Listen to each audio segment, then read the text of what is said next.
அல்லது வாக்களிக்கிற அட்டை வாக்களிப்பு அட்டை இல்லாவிட்டாலும் கூட நீங்கள் வாக்களிக்கக்கூடியதாக இருக்கும். கோடிக்கணக்கில் தாங்கள் வேண்டிக் கொண்டு சொல்லி இன்றைக்கு ஒரு சிங்கள கட்சிக்கு ஆதரவு தெரிவிக்கிறார். ஐக்கிய மக்கள் சக்தி சஜித் பிரேமதாஸ் அவர்களுடைய பிரச்சார கூட்டத்தை ஏற்பாடு செய்திருக்கக்கூடிய வேளையிலே 7 பேர் வைத்தியசாலையில் இப்போ அனுராவன் நல்லவனாம் சுமந்திரன் சொல்றார். மட்டக்களப்பிலே இன்று நாளிலே பிரச்சார பணிகளை ஆரம்பித்திருந்தார். குறிப்பாக அமோக வரவேற்போடு மேலதாள வாத்தியங்களோடு சிங்கள கட்சியில நின்று தோத்து போட்டு தமிழ் கட்சியில வந்து சேர்ந்து வெண்டுட்டு அவர் நாத்தியர் சொன்னிக்கிறார். சாணக்கியன் சூணக்கியன் பேசக்கூடிய ஸ்ரீலங்காவில் வாழக்கூடிய சிங்கள மக்கள் கூட இதற்கு வாக்களிக்க முடியும். 7 லட்சத்துக்கு காண்பித்திருக்கக்கூடிய வாக்குகள் இலக்காக கொண்டு சிங்களமா தமிழ்நாடு ஒரு போராட்டம். வணக்கம் மக்களை, இன்னும் ஒரு காணொலி மூலமாக சந்திக்கிறோம். ஸ்ரீலங்காவை பொறுத்தவரையில் இப்போது 9வது நிறைவேற்று அதிகார ஜனாதிபதியை தேர்வு செய்வதற்கான தேர்தலுக்குரிய திகதிகள் 21ஆம் திகதி தேர்தல் இடம்பெறப் போகிறது. மிக குறிப்பிட்ட நாட்கள் மாத்திரம் தான் இருக்கிறது. ஏற்கனவே தபால் மூல வாக்களிப்புக்கான நாட்கள் கொடுக்கப்பட்டது. அதிலே வாக்களிக்க முடியாதவர்களுக்கான தினமும் ஒதுக்கப்பட்டிருக்கிறது என்பது முக்கியமான விஷயம். அது வாக்களிக்கிற அட்டை வாக்களிப்பு அட்டை இல்லாவிட்டாலும் கூட நீங்கள் வாக்களிக்கக்கூடியதாக இருக்கும். முக்கியமான சில தகவல்கள் தொடர்பிலே வெளியாக இருக்கிறது. வாக்காளர் அட்டை இல்லாவிட்டாலும் கூட இந்த தேர்தலிலே வாக்களிக்க முடியும். பெஃப்ரல் அமைப்பு தேர்தலை கண்காணிக்கக்கூடிய அந்த அமைப்பினுடைய நிறைவேற்று பணிப்பாளர் இந்த விஷயங்களை சொல்லியிருக்கிறார். தபால் தேர்தல் திணைக்களம் இணைந்து இப்போது இந்த வாக்கு அட்டைகளை வழங்கக்கூடிய நடவடிக்கைகளை முன்னெடுத்து வருகிறார்கள். விசேட தினமாக கடந்த ஞாயிற்றுக்கிழமை கூட மிக குறிப்பாக பல இடங்களிலே அது ஒரு கடமை நாளாக நிர்ணயிக்கப்பட்டு வழங்கப்பட்டு வந்தது. இருந்தாலும் கூட அட்டை கிடைத்தாலும் கிடைக்கப்படாவிட்டாலும் கூட நீங்கள் வாக்களிக்கக்கூடியதாக இருக்கும். உங்களுடைய அடையாளத்தை உறுதிப்படுத்தக்கூடிய அங்கீகரிக்கப்பட்டிருக்கக்கூடிய ஒரு முறையினூடாக நீங்கள் வாக்கை செலுத்த முடியும் என்ற விஷயம் சொல்லப்பட்டிருக்கிறது. ஆகவே வாக்கு அட்டை கிடைக்கவில்லை என்பதற்காக யாரும் வாக்களிப்பிலிருந்து ஒதுங்கிக் கொள்ள வேண்டாம் என்பதையும் அவர்கள் குறிப்பிட்டிருக்கிறார்கள். சொன்னால் இந்த தேர்தல் மிக முக்கியமான தேர்தல். ஜனாதிபதி தேர்தலை பொறுத்தவரை 50% அதிகமான வாக்குகள் செலுத்தப்பட்டிருக்கக்கூடிய மொத்த வாக்குகளில் 50க்கும் அதிகமான வாக்குகளை பெறுபவர்கள் தான் ஜனாதிபதியாக தேர்வு செய்யப்படுவார். அதற்கான சந்தர்ப்பங்கள் மிக இறுக்கமாக இருப்பதாக சொல்லப்படுகிறது. அப்படி இருக்கிற போது விருப்பு வாக்குகள் 2, 3 என்று இலக்கமிடப்படக்கூடியதாக இருக்கும். அந்த வாக்குகள் கூட எண்ணப்படுவதற்கான சாத்தியம் நிறையவே இருக்கிறது. ஆகவே இந்த வாக்களிப்பு என்பது மிக முக்கியமானதாக சொல்லப்படுகிறது. அதே வழியில்தான் பரபரப்பாக தேர்தல் பரப்புரைகள் ஒவ்வொரு வேட்பாளர்களும் வெவ்வேறுபட்ட இடங்களிலே தொடர்ச்சியாக மேற்கொண்டிருக்கிறார்கள். நாட்கள் குறுகியது என்ற அடிப்படையிலே வேகமாக அந்த நடவடிக்கை முன்னெடுக்கப்படுகிறது. இன்றைய நாளை பொறுத்தவரையிலே மிக முக்கியமான ஒரு விபத்து சம்பவம் சற்று முன்பதாக பதிவு செய்யப்பட்டிருந்தது. ஐக்கிய மக்கள் சக்தி சஜித் பிரேமதாஸ் அவர்களுடைய பிரச்சார கூட்டத்தை ஏற்பாடு செய்திருக்கக்கூடிய வேளையிலே 7 பேர் வைத்தியசாலையில் இப்போது வரை அனுமதிக்கப்பட்டிருக்கிறார்கள். அதிலே 5 பேர் காவல்துறையினர், 2 பேர் பொதுமக்கள். என்ன நிகழ்ந்திருக்கிறது என்று சொன்னால், பொதுவாக இந்த திருவிழாக்களாகத்தான் இதெல்லாம் இடம்பெறும் தேர்தல் பரப்புரை கூட்டங்கள். அப்படி இருக்கிற போது பட்டாசு கொளுத்தி இருக்கிறார்கள். கண்டியில இந்த கூட்டம் இடம்பெற்றிருக்கிறது. குறிப்பாக கண்டியினுடைய மத்திய சந்தைக்கு முன்பாக இந்த பிரசார நடவடிக்கைகள் ஆரம்பிக்கப்பட்டு இடம்பெற்றுக் கொண்டிருக்கக்கூடிய வேளையிலே இந்த பட்டாசு கொளுத்தப்பட்டிருக்கிறது. இதனாலே 5 காவல்துறையினர், 2 பொதுமக்கள் உட்பட 7 பேர் காயமடைந்து கண்டி வைத்தியசாலையில் இப்போது சிகிச்சை பெற்று வருகிறார்கள். இருந்தாலும் கூட அவர்கள் பாதுகாப்பு கடமையில் நிறுத்தப்பட்டிருக்கக்கூடிய காவல்துறையினராக அடையாளம் காணப்பட்டிருக்கிறார்கள். தொடர்ந்து அந்த கூட்டம் அங்கே இடம்பெறுகிறது. மறுபக்கமாக பார்த்தால் இந்த தமிழ் பொது வேட்பாளர் தொடர்பிலே பல பேர் விவரங்களை கேட்டுக் கொண்டிருந்தீர்கள். இன்றைய நாளை பொறுத்தவரை தமிழ் பொது வேட்பாளருக்கு ஆதரவாக பல்வேறுபட்ட இடங்களில் பிரச்சார நடவடிக்கைகள் முன்னெடுக்கப்பட்டிருந்தாலும் கூட அவர் தன்னுடைய மாவட்டமான மட்டக்களப்பிலே இன்று நாளிலே பிரச்சார பணிகளை ஆரம்பித்திருந்தார். குறிப்பாக அமோக வரவேற்போடு மேலதாள வாத்தியங்களோடு அவர் வரவேற்கப்பட்டிருந்தார். பல்வேறுபட்ட பகுதிகளிலே அவர் இந்த நாளிலே பிரச்சார நடவடிக்கைகளை முன்னெடுத்திருந்தார். மறுபக்கமாக இதற்கு ஆதரவாகவும் எதிராகவும் பல கருத்துக்கள் சொல்லப்பட்டுக் கொண்டிருக்கிறது.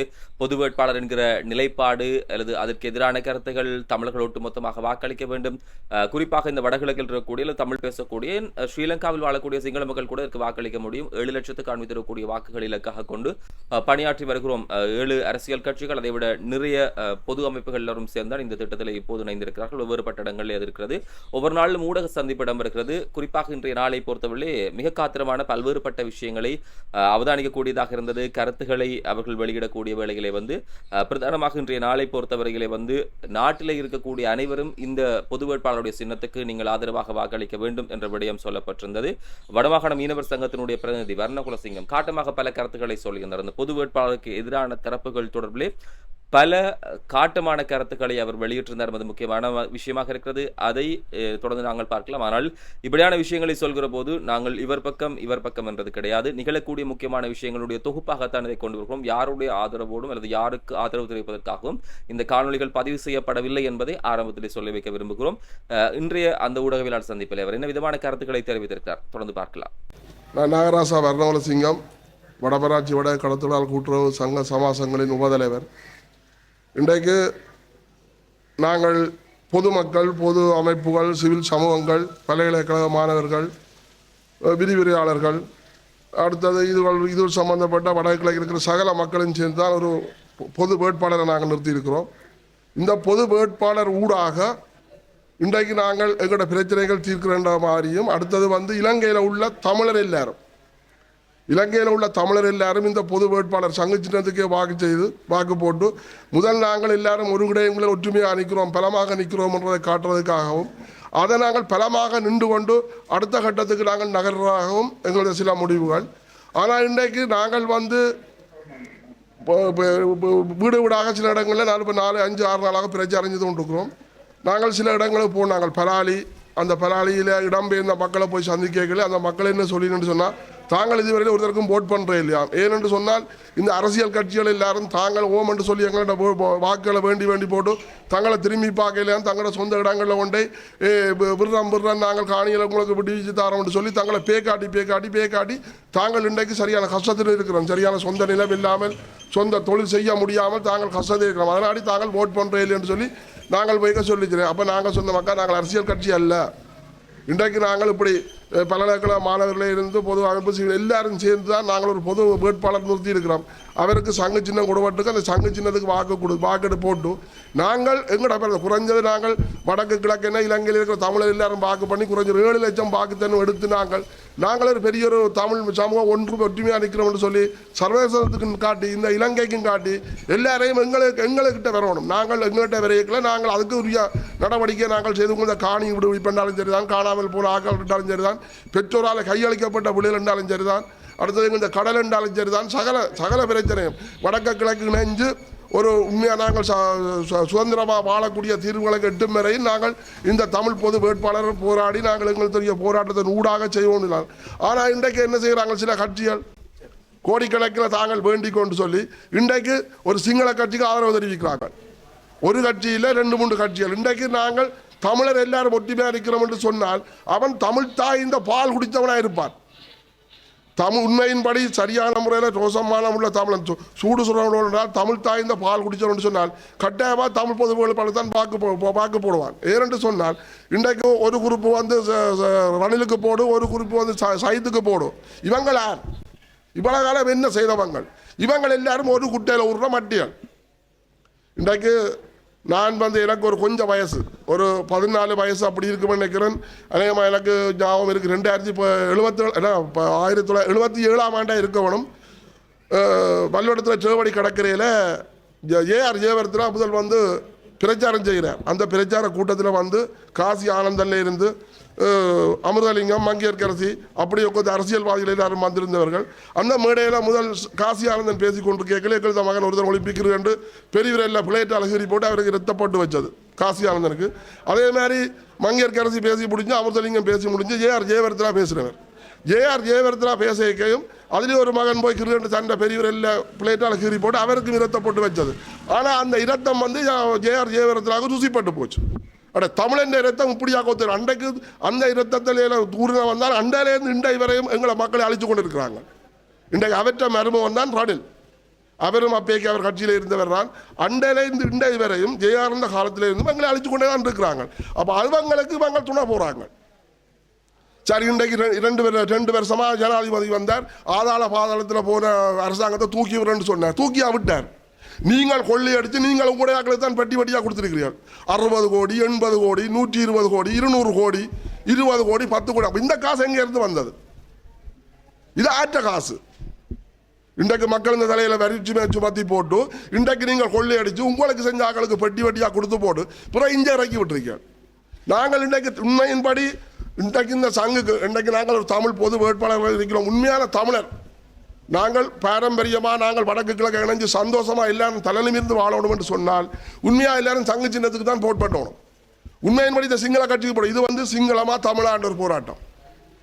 நாங்கள் தமிழர் எல்லாரும் ஒன்றிணைஞ்சால் தான் நாங்கள் இன்றைக்கு பலமான பிரச்சனைக்கு தீர்வு காணலாம். இல்லை என்று சொன்னால் அப்போ இன்றைக்கு சிங்களவருக்கு வாக்கு போட்டால் அப்போ இந்த தமிழ் மக்களுக்கு பிரச்சனையை தீர்க்கிறதுக்கு விருப்பம் இல்லை. என்ற ஒரு இதை நாங்கள் எடுக்க வேண்டி இருக்கும். ஏனென்று சொன்னால் இன்றைக்கு வடக்கிலேயும் கிழக்கிலேயும் நாங்கள் 7 லட்சம் போட்டு எடுத்தே ஆகணும். இந்த 7 லட்சம் போட்டிலேருந்து நாங்கள் கொஞ்சம் தன்னும் சிங்கள கட்சிகளுக்கு போகுமா இருந்தால் அப்போ இங்கே உள்ள தமிழ் மக்களுக்கு பிரச்சனை தீர்க்கிறதுக்கு விருப்பம் இல்லை. அப்போ எப்படி எங்களுக்கு சிங்களவனுங்கிற பிரச்சனை தீர்க்க போகிறான்? பாரத அரசாங்கம் எங்களோட பிரச்சனை எப்படி தீர்க்கும்? இன்றைக்கு ஒட்டுண்ணியல் மாதிரி ஒட்டி கொண்டு அவங்களுக்காக இன்றைக்கு பிரச்சாரம் செய்கிறாங்க, அவங்களுக்காக வீடு விட போகிறாங்க. அப்போ நாங்கள் தமிழர் என்ற எண்ணமும் ஒன்று சூடு சுரண ரோசமே இல்லை. இன்றைக்கு உண்மையாக நாங்கள் கடத்தொழில் மக்களால் நாங்கள் இன்றைக்கு ஆரம்பத்திலேருந்து நாங்கள் இவ்வளோ கஷ்டப்பட்டு போகிறோம். இன்றைக்கு எங்களோட கடலை விற்று கொண்டு இருக்கிறாங்க. கடல் விலப்பட்டு இன்றைக்கு நாங்கள் மீன் இல்லாமல் இன்றைக்கு கரையோரம் போய் பார்த்தா தெரியும் மீனே இல்லை. அப்போ இன்றைக்கு நாங்கள் கடத்தொழில் மக்களை நாங்கள் ஆரம்பத்தில் ஏனென்று சொன்னால் எங்கள் இந்த வேட்பாளருக்கு பொது வேட்பாளரை ஒன்று கூட்டாக்கு முதலே நாங்கள் இதோட இணைஞ்ச நாங்கள் கட்டாயமாக இப்படி ஒன்று செய்யணும், செய்யத்தான் வேணும், அதுக்கு நாங்கள் கட்டாயம் ஆதரவு தருவோம், எங்கள் இந்த மக்கள் ஆதரவு தெரியல, இன்றைக்கு தமிழ் மக்கள் எல்லாரும் ஓட் பண்ணுவீங்க என்று சொல்லி ஒரு நம்பிக்கையோடு தான் நாங்கள் இவையோட வாங்கியிருந்தாங்க. நாங்கள் அதுக்கு பிறகுதான் பொது வேட்பாளரை நியமித்ததும், அதுக்கு பிறகுதான் சின்னமும் கொடுக்கப்பட்டது. அப்போ இன்றைக்கு நாங்கள் எங்கே நிற்கிறோம்? இன்றைக்கு அரசியல்வாதிகள் எங்கே நிற்கிறேன்? இன்றைக்கு உண்மையாக ஒவ்வொரு அரசியல்வாதிகளும் தங்களுடைய ஆக்களை தங்கள் தொண்டர்கள் தங்களுடைய ஆக்கள் இருக்கிறேன். எங்களோட இணைஞ்ச அரசியல்வாதிகள் எங்கே பிரச்சாரம் செய்யணும் எனக்கே தெரியல. இன்றைக்கு உண்மையாக நாங்கள் 5 நாள் நாங்கள் சோதலிங்கம் இந்த குரூப் காட்டியோட சேர்ந்து நாங்கள் இந்த இடமெல்லாம் பிரச்சாரம் செய்ய அங்கே சில மக்களுக்கு இந்த கட்சி இருக்குன்னே தெரிய இல்லை. அப்படி ஒரு கட்சி இருக்கும்னு கேட்குதுகள். அப்போ நாங்கள் அவைக்கு சரியான விளக்கங்களை கொடுத்தோம்மா, இனிமேல் இது கட்சி இல்லை, இது பொதுமக்களால் நியமிக்கப்பட்ட ஒரு ஆள், வடக்கு கிழக்குக்கு சேர்ந்து ஒரு ஆளை நியமிச்சிருக்கிறோம். முதல் ஒட்டுமொத்த தமிழரை நாங்கள் ஒன்று சேரணும். ஒன்று சேர்ந்தால் தான் எங்களுக்கு அடுத்த கட்ட நகர்வு. நாங்கள் எல்லாரும் பயப்படுவாங்க, எல்லாரும் ஓடி எங்கள்கிட்ட வருவாங்க. தமிழர் ஒன்று சேர்ந்துட்டாங்க, இப்படி ஒரு பிரச்சனையை தீர்க்கத்தான் பண்ணணும்னு சொல்லி. அப்போ இன்றைக்கு இதுக்கான எத்தனையோ பேர் சைத்துக்கு போடு, ரணிலுக்கு போடுன்னு சொல்லி ரகசியமான முறையில் இன்றைக்கு எத்தனையோ கோல்களுக்கு வந்து கொண்டு இருக்கு. நாங்கள் யாருக்கும் பயப்பட போகிறதும் இல்லை. யாருக்கும் நாங்கள் கரெக்டாக நாங்கள் நேர்மையாக தான் கதைப்போம், நாங்கள் நேர்மையாக தான் நடக்கிறோம். நாங்கள் யாருக்கும் நாங்கள் களவு போய் கதைக்கல. உண்மையின்படி நாங்கள் சந்தோஷமாக சுகமாக வாழணும் என்று சொன்னால் இலங்கையில் உள்ள மக்கள் எல்லாரும் கட்டாயமாக இந்த கட்சி இந்த ஒட்டுண்டியல் நக்கி கொண்டிருக்கிறவங்களை நம்பி நீங்கள் பிரயோசனமே இல்லை. இன்றைக்கும் வந்து பாருங்க, அனுராவன் நல்லவனாம் சுமந்திரன் சொல்கிறான். இந்த பேப்பர்லேயே கிடக்கு, நான் நியூஸ்லையும் பார்த்துறான். அவரும் நல்லவராம், அவர் இப்படி சொல்லியிருக்க மாட்டாராம். ஆனால் இதே இன்றைக்கு அங்கே ரணிலோ இன்றைக்கு சைத்தாக்கள்னு சொல்லியிருக்கிறேன், அனுரா கொலைகாரன் இன்றைக்கு பேப்பரில் கிடக்கு. இந்த பேப்பரில் 2 பக்கத்துலேயும் கிடக்கு. அப்போ இதை சுமந்திரன் சொல்கிறார், அனுராவும் நல்லவனா, உனக்கு யாரும் நல்லவன் இல்லை, நீ ஒட்டுறவன் எல்லாரும் நல்லவன் தானே. அங்கே அப்படி சொன்னா தான் நீ வேண்டலாம், பெட்டி பண்ணி கூட குவிக்கலாம். அவர் ஒருத்தர் சிங்கள கட்சியில் நின்று தோத்து போட்டு புற தமிழ் கட்சியில் வந்து சேர்ந்து வெண்டுட்டு அவர் நாத்தி அடிச்சு கொண்டிருக்கிறார். சாணக்கியன் சூணக்கியன்றவன். இதுதான் உங்களோட தொழில். தமிழன் என்றால் தமிழனாக இருக்கணும், ரோசமுள்ள தமிழனாக இருக்கணும். ரோசமில்லாத தமிழன் சொன்னால் வாயை திறக்கக்கூடாது, பேசாமல் இருக்கணும். என்ன நடந்தாலும் நாங்கள் எங்கூட வாழ பேசாமல் இருக்கும் தயவு செய்து. அடுத்த ஒரு வடமராட்சி கிழக்கிலேருந்து ஒருத்தர் ஒரு அறிக்கை விட்டுருக்கார். அவர் ஏற்கனவே அனுராட்டை காசு வேண்டி போட்டார். காசு வேண்டி கொண்டு எங்களுக்கு பொது வேட்பாளரை அவர் விமர்சனம் செய்கிறார். நாங்கள் ஏற்கனவே சொல்லியிருக்கோம் விமர்சனம் செய்யக்கூடாதுன்னு சொல்லி. செய்தால் நேரடியாக அடிப்போம், பேரை சொல்லி அடிப்போம், கேவலமாக கதைப்போம். இதுதான் எங்களுக்கு தேவையில்லை. உண்மையின்படி நாங்கள் இன்றைக்கு ஏன் கஷ்டப்படுறோம்? வீதி இறங்கி வீடு கூட இறங்கி இன்றைக்கு எங்களை தமிழில் எல்லாரும் ஒன்று சேர்த்து ஒரு குடையங்குள்ள நின்று நாங்கள் பலமானிக்கோணும் என்றதுக்கு வரோம். அதைத்தான் நாங்கள் விரும்புகிறோம். இன்றைக்கு உண்மையின்படி தயவு செய்து எல்லா மக்களையும் நாங்கள் கேட்டுக்கொள்கிறோம். இலங்கையில் உள்ள சகல தமிழ் மக்களை, அது மலையக மக்களாக இருக்கலாம், முஸ்லீம் மக்களாக இருக்கலாம், இலங்கையில் எந்த மூல முடக்கில் இருக்க தமிழர்கள் இன்றைக்கு யோசிச்சு பாருங்க. இன்றைக்கு சிலாபம், புத்தளம், கல்புட்டி இதுகளெல்லாம் பூர்வீகம் முழுக்க தமிழர் தான். இன்றைக்கு நீங்கள் அங்கே போய் இருந்து கொண்டு சிங்களத்தை பழைய சிங்களம் கதைச்சா அப்புறம் நீங்கள் சிங்களவர்கள் அல்ல, பூர்வீகம் தமிழ். எல்லாரும் நீங்கள் உண்மையின்படி இந்த சங்கு சின்னத்துக்கு போட் பண்ணணும். அதே மாதிரி இன்றைக்கு சிங்கள மக்கள் இந்த போராட்டங்களே இந்த போராட்டம் சரி, இந்த பிரபாரனை பற்றி கதைச்சாக்களும் சரி, பொங்கு தமிழை பற்றி கதைச்சாக்களும் சரி, மாவீரர் இந்த கொண்டாடுறாக்களும் சரி, எல்லாரும் சேர்ந்து இந்த தமிழ் மக்களுக்கு ஆதரவாக கதைச்ச சிங்கள மக்களை நீங்களும் சங்கு சின்னத்துக்கு போட் பண்ணலாம். ஏனென்று சொன்னால் சிங்கள மக்கள் அரைவாசி முக்காவாசி பேரும் இந்த இந்த சங்கு சின்னத்துக்கு வாக்களித்தால் உண்மையாக சிங்கள மக்கள் எங்கட தமிழ் மக்கள் இந்த பிரச்சனையை தீர்க்கணும் என்று விரும்புகிறார்கள் என்று சொல்லி உண்மையாக அந்த அரசாங்கம் உடனடியாக இந்த பிரச்சனையை தீர்க்க வரும். உண்மையின்படி தயவு செய்து நாங்கள் சிங்கள மக்களை கேட்கிறோம். நாங்களும் இந்த இலங்கையில் நாங்கள் ஐக்கியமாக வடிவா 2 சமூகம் சந்தோஷமாக வாழணும் என்று சொன்னால் வடக்கிழக்கு கிடைச்சு எங்களுக்கு சுதந்திரமாக நாங்கள் வாழ்றதுக்கு சிங்கள மக்கள் அனைவரும் எங்களுக்கு போட் பண்ணணும். நீங்கள் போட் பண்ணினா தான் நாங்கள் எங்களது பிரச்சனையை தீர்க்கலாம் கூடியவங்க. அப்போ இந்த எங்களது பிரச்சனை எங்களுக்கு தமிழ் மக்கள் சந்தோஷமாக வாழணும் என்று சொல்லி நினைக்கிற சிங்கள மக்களும் உண்மையாக எங்களது வேட்பாளர் அரியநேத்திரனுக்கு சங்குக்கு நேரம் புள்ளடிட்டு எங்களது அமோகமான நாங்கள் வெற்றியடைச்சு எங்களது பிரச்சனையை தீர்க்கிறதுக்கு வழிவகுக்கணும்னு சொல்லி சகல தமிழ் மக்கள் சிங்கள மக்கள் அனைவரையும் நாங்கள் வேண்டிக் கொள்கிறோம்.